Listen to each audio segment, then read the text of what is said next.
Hello everyone, Assalamu alaikum. I am Rehan, known as Rehan Textile Wala. As you know, I am a part of AI teacher training. So today I am going to live session on Restream with ChatGPT with a very amazing topic. Let's go to ChatGPT for a live session. Hey there, hope you're doing well. What's on your mind today? I am fine and today going very well. Today I am going to talk a very amazing topic of today: how to set boundaries in relationships and stay true yourself. That sounds like a really important and interesting topic. Setting boundaries in relationships definitely helps maintain healthy dynamics and ensures that everyone feels respected and understood. If you need any help brainstorming points or want to dive deeper into specific aspects, I'm here for it. Yeah, sure. What does it truly mean to set healthy boundaries in a relationship? Great question. Setting healthy boundaries basically means defining limits that protect your well being and your values. It involves clear communication about what's acceptable and what's not. And it also means respecting the boundaries of others. It can include things like emotional limits, time boundaries, and even physical space. Ultimately, it helps foster mutual respect and a healthier relationship dynamic.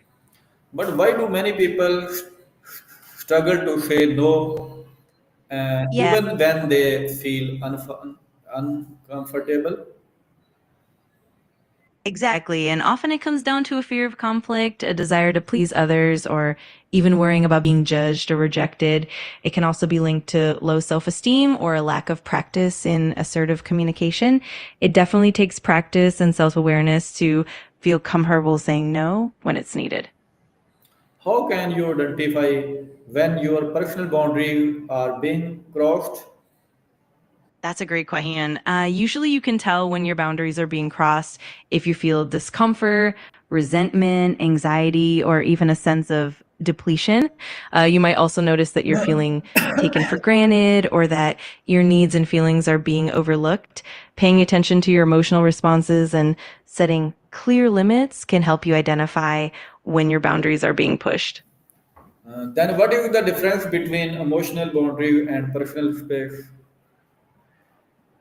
Great distinction. Emotional boundaries refer to how we protect our feelings and manage emotional intimacy. They help us know where our emotional responsibility ends and where someone else's begins. On the other hand, personal space boundaries are more about physical space and privacy, like how close someone can stand to you or when you need alone time. Both types of boundaries are essential for healthy relationships, just in different ways. How can we set boundaries to improve our communication in relationship? One great approach is to start with clear and honest communication. Be direct about your needs and expectations right from the start. It helps to be consistent and respectful and also to listen actively to the other person's boundaries. It's also helpful to set boundaries gradually and to revisit them as needed. Ultimately, being open, empathetic, and maintaining mutual respect really strengthens communication and trust in relationships. You tell me the role of self-respect in creating strong boundaries. Absolutely. Self respect is fundamental because it sets the foundation for how we allow others to treat us. When we have self respect, we're more likely to set and maintain healthy boundaries, and we also communicate our needs more assertively. It also helps us recognize when others are crossing our boundaries and empowers us to address it confidently. Ultimately, self respect promotes a balanced and healthy relationship dynamic.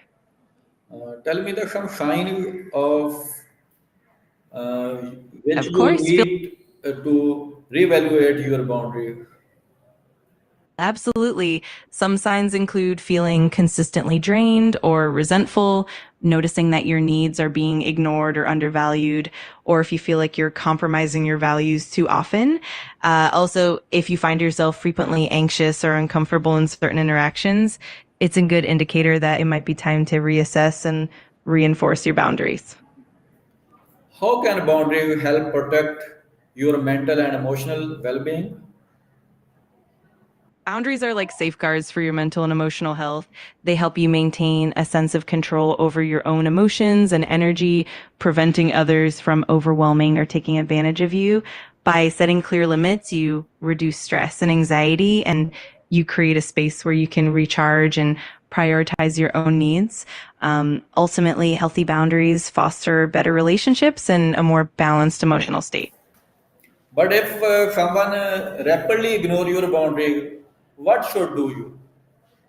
In that case, it's important to address it calmly and directly. You can start by clearly communicating how their behavior affects you and restating your boundaries. It can also help to be firm and consistent in enforcing those boundaries. If the behavior continues, it might be necessary to limit your interaction with that person or seek support from others. Ultimately, protecting your well being is key. How can you balance flexibility with firmness and maintaining boundary? That's a great point. Balancing flexibility and firmness is all about being adaptable while staying true to your core needs. You can remain open to compromise and understanding, but also know when to stand firm on certain boundaries that are non negotiable. It helps to communicate openly and set expectations from the start.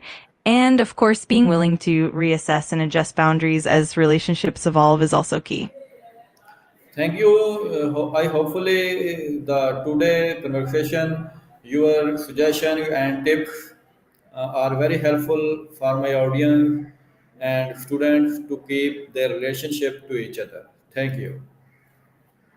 You're very welcome. I'm so glad you found it helpful, and I'm sure your audience and students will benefit greatly.